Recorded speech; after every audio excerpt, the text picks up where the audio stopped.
Esta podría ser la típica historia del jugador que se cría en un barrio problemático y termina conquistando el mundo, pero no es así. Gary Lineker es considerado para muchos como uno de los mejores delanteros de la historia, pero para otros era tan solo un oportunista. Tenía un potencial increíble, pero a nivel de títulos, su carrera fue lamentable. Maradona le arrebató la gloria y Cruyff la dignidad. Y para Johan, yo no soy su tipo de jugador, no me quería. Tenía cara de niño bueno, pero dentro del área era muy picado, se las sabía todas, y esto lo convirtió en un depredador del área. Relájate, porque vamos a disfrutar de Gary Lineker, el rey sin corona.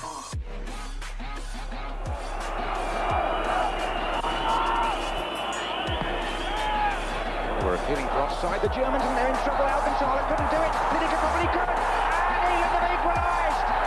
It's Gary Lineker.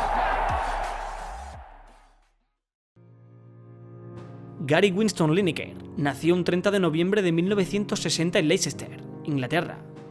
Se crió en una familia humilde de clase obrera. Leicester era una ciudad dura, pero el pequeño Gary se pasaba los días jugando al fútbol. Desde los 6 hasta los 12 años jugó en un equipo pequeño de la ciudad, hasta que el Leicester decidió incorporarlo a sus categorías inferiores. Allí aprendió a jugar a fútbol, hasta que en enero del 79, y con tan solo 18 años, debutó con el primer equipo que se encontraba en segunda división. Su talento por el remate hizo que Joe Wallace decidiera ofrecerle su primer contrato profesional como delantero suplente. La 79-80 sería su primera temporada como jugador del primer equipo, y pese a haber debutado tan joven, le costó consolidarse como titular. Esa temporada tan solo anotó 3 goles, pero el equipo pudo ganar la liga y ascendió a primera división. La alegría fue máxima. Gary jugaría en la máxima categoría inglesa, pero ese año fue complicado. Tan solo jugó 9 partidos y terminaron descendiendo de nuevo a segunda división. Tras esas 2 temporadas a medias tintas, por fin explotaría todo su potencial en la del 81-82. Joe Wallace por fin confió en él como delantero titular y el rendimiento del equipo fue bestial. Lineker anotó 20 tantos y pese a no conseguir el ascenso, hicieron algo increíble, ya que llegaron a las semifinales de la FA Cup, donde cayeron derrotados por 2-0 ante el Tottenham. Tras esa buena campaña, la siguiente sería todavía mejor. Ya con 22 años, Gary se convirtió en un delantero centro muy inteligente, el típico delantero que siempre acude desde atrás para el remate traición, un toque y a otra cosa. Esto hizo que anotara otros 26 tantos y lograra de nuevo el ascenso a primera división. Tras el ascenso, Lineker iniciaría su 5ª temporada con los Zorros. Esta era su primera oportunidad real de demostrar lo que valía en primera, y vaya que sí lo hizo. Junto a Alan Smith, formó una dupla increíble, donde esa temporada anotó 22 goles. Pero lo mejor fue en la siguiente, donde con sus 25 tantos se convirtió en el máximo goleador de la liga.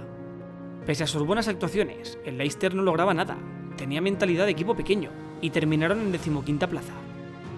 Esto le hizo querer cambiar de aires. En aquel momento era el delantero más codiciado de toda Inglaterra, así que en verano del 85 decidiría fichar por el Everton a cambio de 1 millón de euros. En aquel momento el Everton era el vigente campeón de liga. Gary sabía que por fin podría pelear por títulos, y eso hizo. Howard Kendall le dio total confianza desde el primer momento, y Lineker arrasó como un torbellino. Esa temporada anotó la friolera de 30 goles en liga y 8 en copa. Demostró ser un delantero total, lo remataba todo, y esto hizo que conquistara su primer título importante, la Community Shield, donde vencieron al Manchester United por 2-0. Tan buena fue esa temporada que en Everton lo adoraban, los fans se volvieron locos, y esto hizo que Bobby Robson decidiera convocarlo por el Mundial de México 86. Tarde pero a tiempo, Gary disputaría su primer mundial con 25 años, y como no tenía tiempo que perder, no lo hizo. La presión de una Copa del Mundo no le pudo. Hat-trick ante Polonia en fase de grupos para dar la clasificación a los suyos. Lineker era el delantero más en forma del mundo, y lo volvió a demostrar en octavos, donde le anotó un doblete a Paraguay para conseguir el pase a cuartos. La Three Lions comenzaba a ilusionar. Gary era imparable. Parecía que solo una fuerza superior evitaría que Inglaterra no lograra ganar la Copa del Mundo, pero esa fuerza llegó. Se llamaba Diego Armando Maradona. Con la mejor actuación que se recuerda sobre un terreno de juego, hizo que no sirviera para nada el gol de Gary en el minuto 81 y mandara a casa a Inglaterra. Pese a esa decepción, Gary terminó siendo el máximo goleador del Mundial y Balón de Plata. Tras finalizar la Copa del Mundo, todos los clubes del mundo querían hacerse con él. pero fue el Barça de Terry Venables el que se hizo con sus servicios.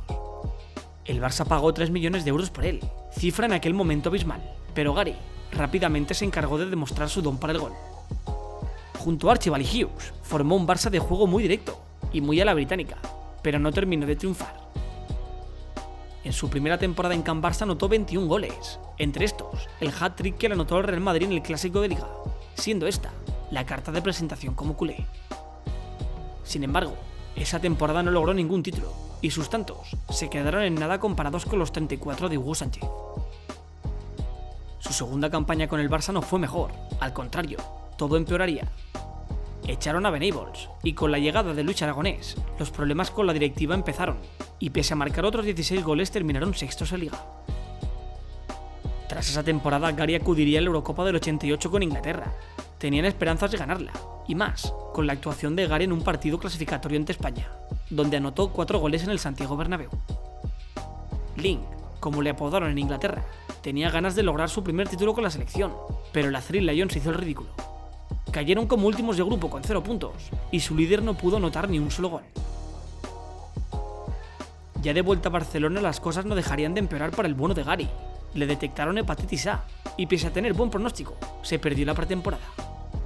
Esto le sirvió de excusa al nuevo entrenador culé, Johan Cruyff, que decidió no contar con él como titular.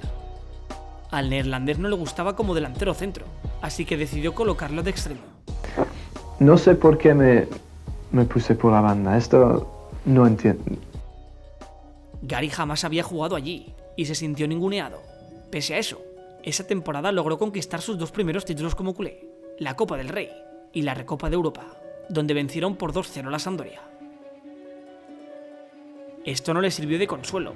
Gary se sintió menospreciado por Cruyff, así que decidió que se quería ir. El Tottenham de Terry Venables decidió pagar 1,5 millones de euros por él, así que tras una fría y forzada despedida del delantero en el Camp Nou, Gary regresaba a Inglaterra. Lineker llegaba a Londres en verano del 89, ya con 28 años y con la sensación de fracaso, pero con el Tottenham se redimiría muy rápido. Su primera campaña fue buena, donde a golpe de gol volvió a convertirse en la referencia del equipo. Anotó 26 goles y terminó la liga en tercera posición. Tras su debut con el Tottenham, Gary disputaría su segundo mundial, el de Italia. Lineker era una de las estrellas de aquella Copa del Mundo y lo demostró en su debut ante Irlanda, donde anotó un tanto. Partido, por cierto, en el que debido a un problema estomacal se cagó encima, pero esa ya es otra historia. Tras vencer a Egipto, Inglaterra se plantaba en octavos ante Bélgica, y con el gol de plata en la prórroga, se cruzaría ante la Camerún de Roger Milla en cuartos, donde con un doblete de Gary desde el punto de penalti, metería a Inglaterra en semifinales. En semis se encontraron a Alemania, donde Gary volvería a brillar anotando el tanto del empate en el minuto 80. Ya en penaltis, Lineker anotó el suyo, pero sus compañeros no hicieron lo mismo, y de esta forma, terminaron perdiendo la oportunidad de plantarse en la gran final. La decepción fue enorme. Gary sabía que acababa de perder su última oportunidad, pero pese a eso, con el Tottenham se sobrepuso bien. Allí permaneció otras 2 temporadas, donde anotó 19 tantos en la primera para conquistar la FA Cup y otros 28 en la segunda, donde pese a tener 30 años, se quedó a tan solo un gol de empatar a Ian Wright como el máximo goleador de la liga. Ya en verano del 92, y con 31 años, Graham Taylor, seleccionador de Inglaterra, dijo que no contaría más con Gary, y esto le hizo pensar. Pese a que el Tottenham quería que se quedara, Lineker sintió que sus días como futbolista se estaban terminando, así que decidió que era hora de abandonar su país por la puerta grande. Gary aceptó la oferta multimillonaria del Nagoya Grampus, club japonés. Allí permaneció 2 años y no jugó prácticamente, debido a sus repetitivas lesiones en el dedo del pie. Pese a eso ayudó a vender camisetas y a profesionalizar el fútbol nipón. Ya en verano del 94 y con tan solo 33 años, Gary decidió que era hora de poner sus goles a descansar.